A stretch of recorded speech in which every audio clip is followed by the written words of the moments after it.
We're at Break Coffee Roasters here downtown Duluth. Do like look at this, Saturday morning, bro. A little pan, man. They got Duluth jumping this morning, bro. I ran into an old homie of mine. We're literally ordering, comes through and just smacks me. I was spilling coffee everywhere. We didn't get it on the all white, thankfully. So clean. You know what I'm saying? Yeah. Yeah, Saturday morning here in downtown Duluth. We just left. We did like a little surprise brunch for Maz on her birthday. I was rich, that was full. Y'all probably noticed. Got this thing drooping on my shirt. Check, mic check, 1, 2. Bro, I've heard Ev, like literally everybody tell me I need to get a mic, and I was like so defiant and not wanting to. I'm like, bro, I don't want to put too much effort into this. But it's like, yo, at the end of the day, it's something I enjoy. Right before we were setting up, Ev and I were just literally chilling right there. It was just rich conversations, man. Talking about the Lord, talking about humility, submission to his will, how the Lord is gracious in his humbling of us time and time again, how arrogant, how prideful, how all these things that we can be, bro, and how much we want to tap into like submission, being broken, being humble before the Lord, waiting on him to move. And like, I was like, let's just go home, bro. Let's just not even do this anymore. I don't want to, man. It's just so rich. But it's just coffee. I was talking to my store manager. He now works with me, corporate stuff, HR, and he was like, bro, you got to do espresso. And I'm like, bro, there's so many factors that go into getting a good cup of espresso. As much as I want to grade and score espresso, there's so many variables. One thing goes wrong and then the whole 2-ounce cup is off of the espresso. It's so common for people to have like an off day where something's just not right with some process of the espresso. They haven't cleaned the group heads. The grind setting's off. So many things that could go into it, and I just don't got time for that. Drip is like the most consistent brew method and easiest for coffee shops to do. And today we got their, is it Columbia? We got their Columbia. Break Coffee Roasters, Columbia. They used to be called Forgotten Coast. I was talking to the barista inside. They opened up their shop in Johns Creek first. It was called Forgotten Coast. Then they rebranded, now it's Break. And then they closed that shop to just have a roaster in Johns Creek. And now they're opening up a new coffee shop in downtown Lawrenceville. Yo!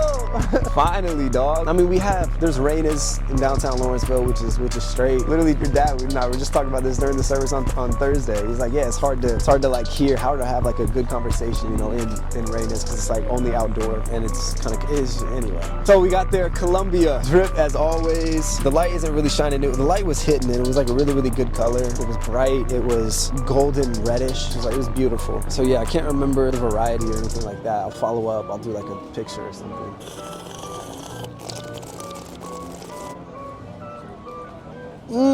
Okay.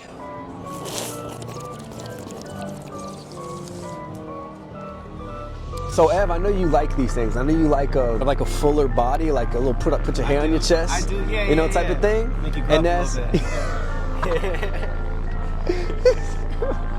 Apparently I'm not grown enough.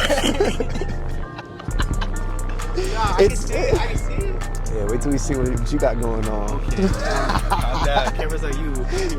Don't worry, I'm gonna get it. Okay, good thing. Straight off the bat, it's really bright as far as the acidity goes. Kind of like a tropical pineapple-y type of acidity that's really, really bright, really, really nice off the front. The body is pretty full. It's like a medium full body. Getting really like roasty, like a roasted peanuts. I make this smoked trout dip, like when I catch some stuff on a Chattahoochee, and I add these raw peanuts and roast them for like 15 minutes, high heat, throw them in that mix, and it adds like this nice roasty flavor to complement a lot of the smoky flavor of the trout with like cilantro, lime juice. It's really nice. So I'm getting kind of like some roasted peanut type of thing coming through. And yeah, like it's like a dark chocolate. It's kind of reminiscent of the coffee that you got at Perk. Yeah. One of the flavor profiles that was listed on there was M&M. And it was like, bro, you couldn't help but like actually taste M&M. That's one of the best flavor listings that I've ever had. I typically don't like flavor listings because I like to discover those, like press into those myself. But that one was spot on. It's not too like a bitter dark chocolate. One harsh note on it, it has like a slight petroleum aftertaste. I'm not exactly sure where that's coming in. It may be like really, really freshly roasted. Freshly roasted coffee has some gassy flavors. It doesn't taste like it's over extracted petroleum. It tastes like a really, really freshly roasted type of petroleum, which it's not terrible. It's just kind of like plasticky. Not pleasant. Yeah, not as pleasant. This is a really decent cup. There's some citrus coming through. We had some mimosas this morning, like some OJ. Like there's the bitterness in there, the dark chocolate, but there's something else. It's a pleasant bitterness. Contrast with the acidity is nice as well. Exactly. my freaking boy, bro. See that? People, they taste something bitter and they're like, it's not good. It's and it's like, nah, no, you need bitterness. You need bitterness in coffee, in food. You don't know it, but it's in a lot of things that you think are good. Like you go to a restaurant, something's popping. Bitterness is gonna be somewhere in there, whether it's herbs, whether it's zest. So the bitterness is really nice in this. It's almost like, the bitterness is like, so sometimes I'll eat like flowers. You eat flowers? Yeah, like if I have some flowers at home and I'm cooking something, You'll eat the flowers? I'll put like flowers, like the petals as garnish, and I'll eat them. Okay.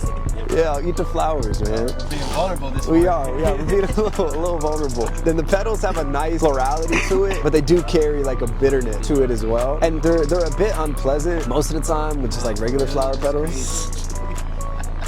So that's what we're getting, some flower petal bitterness.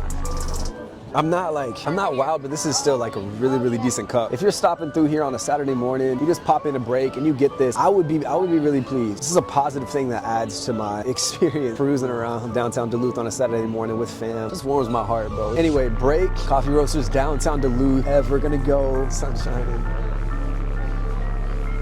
You are my son, from which the sun was made to bring warmth for you.